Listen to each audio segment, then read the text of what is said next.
물론 여기서 특별한 사유 없이 손해평가를 거부하거나 응하지 않을 때는 뭐 서명 없이도 할 수 있고요. 그러면 여기서 이제 7일 이내에 다시 재수사를 하면은 요구하면은 재수하는 것은 우리가 1차에서 공부를 했었죠. 그러면 사실은 이러한 손해평가에 대한 어떤 관리 감독을 하기 위해서는 표본조사로 뭐합니까? 검증을 하죠. 그래서 검증할 때는 본부에서 전술하진 않고요. 표본으로 역시 이제 검수를 하다가 아니 그런데 그 A반의 손해평가가 너무 엉터리 같다. 뭐 그러지는 않겠지만 아무튼 그런 느낌을 주거나 예를 들면은 표본 주소에다가 리본 달아야 되는데 리본이 달리지도 않았다. 한두 개는 소실될 수가 있어요.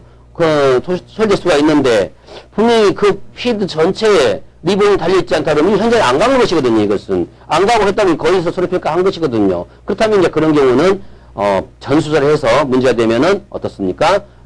뭐 자격 취소하거나 또는 일정 기간 정해서 업무 정지를 명하거나 할 수 있다는 거 있지 않습니까? 그렇게 하게 되는 것이죠. 그래서 이제 결과가 나오면은 어떻습니까? 보험회사는 보험 가입자에게 보험금을 지불하게 되는 것입니다. 이런 과정이 일련의 손해평가 순서다. 그러면 이러한 손해평가인들은 어떻게 되는가 하는 걸 보도록 하죠. 자, 손해평가인도 이제 법에 의해서 손해평가사라고 하는 시험지를 통해서 되고요.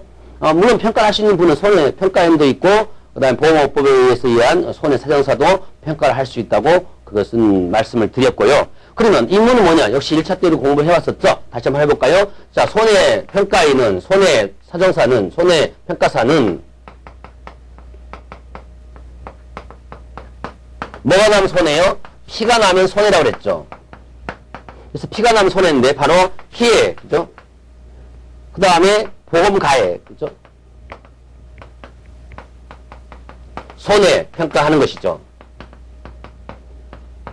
이 점은 우리가 1차 때 공부를 했던 것이니까 혹시 1차를 면제받고 오신 분들은 다시 한번 확인하시면 될 것 같습니다. 그래서 피해사실 확인, 보험 가액 손해평가, 기타 손해평가가 필요한 사항이고요.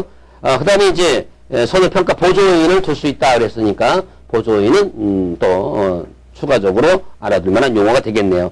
자격은 거기 나와 있습니다. 재보험 대상 농작물을 5년 이상 경작한 이 말 여기 나온 분들은 뭐다? 이분들이 손해평가인으로 이촉이 돼도 어떤 업무에 지장이 없겠다라고 하는 것이죠. 그러니까 대상 농작물을 5년 이상 경작했다 하면은 손해평가인으로, 손해평가사가 아닙니다. 손해평가인으로 위촉할 수 있는 거예요. 그러면 어떻게 이런 분이 있죠. 농사도 하나도 안 진 분이 서류상으로만 5년 줬다. 서류상은 가능합니다. 그런데 아예 농사를 안 지고 농지도 없었는데 거짓으로 서류를 내서 됐다. 그럼 당연히 그것은 위촉을 해지해야 되겠죠. 뭐 그런 것이 이제 규정이 다 있는 것이니까요. 거기 있는 항목을 내가 어떤 사람이냐고 보시면 돼요.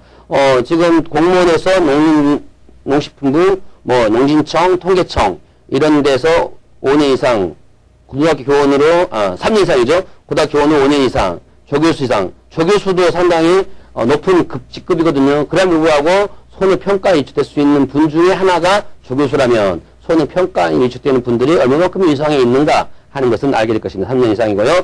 보험법에 따른 그 일을 한 분들은 3년 이상.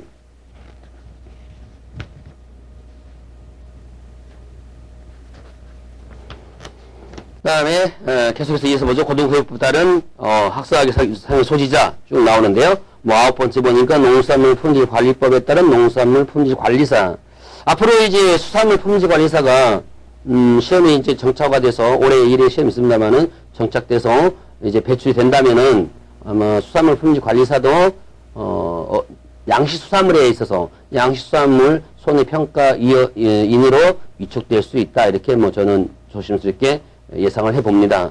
10번째 기사 이상, 농업기사, 그래서 유기농 기사랄지 또는 뭐 언예기사 또는 식물보호기사 이런 기사 이상의 자격증을 가진 분들은 그건 농작물이니까 농작물에 관계되는 기사여야 되겠죠.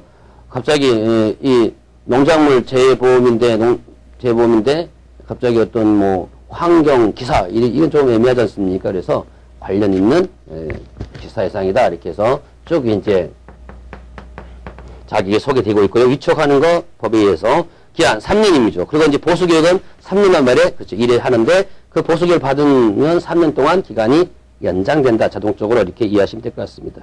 위촉이요, 해촉 조건 같은 거 있습니다. 그럼 이제 위촉이나 해촉 같은 경우는 예를 들면은 위촉할 때는 이 조건들이 위촉했는데 거짓이나 부정한 방법으로 이렇게 손해평가를 하거나 그렇죠? 또는 자기 뭐 이렇게 할 수 있는 것들을 안 하거나 그러면 해촉되고요. 또 일정 기간 업무 정지는 뭡니까? 게을리하거나 또는 손해평가사가 부적절한 행위를 하거나 이럴 경우는 1년 이내의 기간을 정해서 업무 정지인데 실제 이제 세부 사항에서 요령은 6개월 이내에서 업무 정지할 수 있다. 이런 규정을 했었잖아요. 그러면 지금 1차 시험을 통해서 패스한 분들은 이 내용이 무슨 말인지 잘 이해했을 것입니다.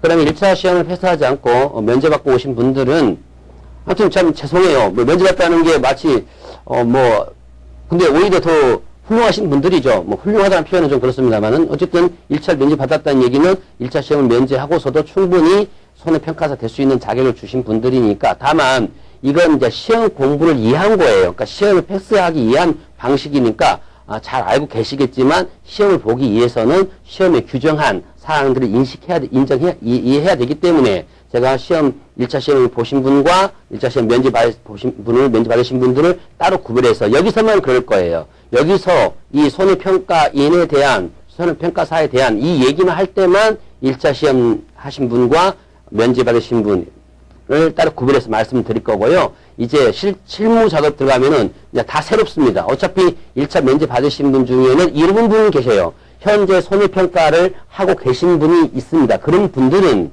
조금은 더 이해가 쉽긴 하지만 어쨌거나 실무를 들어갈 때는 뭐 면제 받으신 분도 꼭 평가인만 있는 건 아니니까 그냥 다 동등한 입장에서 강의를 할 겁니다. 그래서 이쪽에 강의할 때만 1차 면제라는 말을 사용할 거예요. 그 점은 좀 양해해 주시기 바랍니다. 들어가 보도록 하겠습니다. 어쨌든 이러한 취소나 위촉을 해촉이라고 그러죠.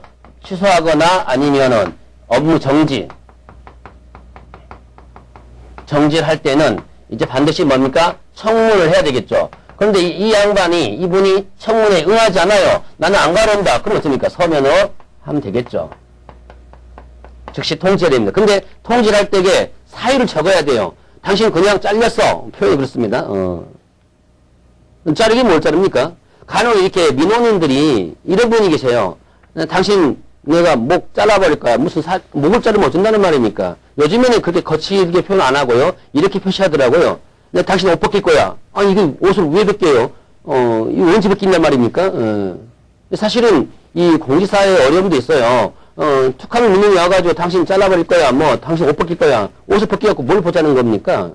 그건 추행이죠. 어쨌든 간에, 표현은 비유적으로 했겠습니다만은, 어쨌든, 그런 것은 그 일을 하는 분들에게 정말 큰 상처를 주는 거예요. 그러니까, 제발 옷 벗기지 마시고, 목 자르지 마시고, 좀 얘기를 해서 합리적으로, 물론, 공직사회가 전부 잘한다는 얘기는 아닙니다. 공직사회도 변화가 와야 돼요. 특히, 민원이 발생했을 때에 윗 기관에서는 자꾸 민원 발생자에게 문제해서 그쪽에다만 몰아붙이니까 사람들이 자꾸 자기 소신껏 일을 못하는 겁니다. 사실 저는 이렇게 생각해요. 이 공직자가 공무원이 자기 소신껏 객관적으로 공정하게 일을 처리하다가 생긴 사고나 그것이 자선상의 경제적인 사고일 수도 있고 여러 가지 피해가 있을 수 있습니다. 그런데 하더라도 그건 국가에서 지정한 공무원 아닙니까? 책임져주고 그분들은 승진을 시켜줘야 돼요. 근데 우리 현재 어떻습니까? 문제 일으킨 사람은 오히려 자체는 강등하고 오히려 소원 수리받고 이렇게 된단 말이에요.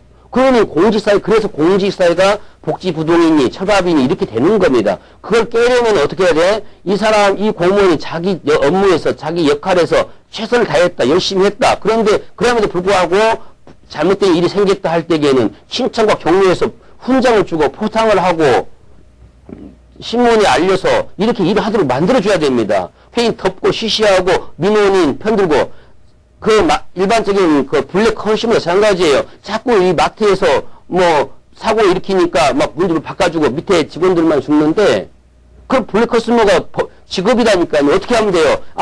우리 점원이 최선을 다해서 했는데 이 사람이 악덕으로 의도적으로 잘못했다 그러면은 그 직원 승진시켜주고 그 블랙 컨슈머 대부분 무서운 게 대개부 그거예요. 불매운동이거든요. 그럼 불매운동 하면은 정당한 이유와 사유가 없이 불매운동 벌이는 그런 소비가 있다면은 그 사람 고소해서 좀 과격해집습니까? 콩밥 먹이세요. 그러면 안 할 거 아닙니까? 그런데 그냥 쉬쉬해서 그냥 데리고 가자. 좋은 게 좋은 거다. 좋은 게 좋은 거지만 좋은 게 좋은 게 아닌 거예요.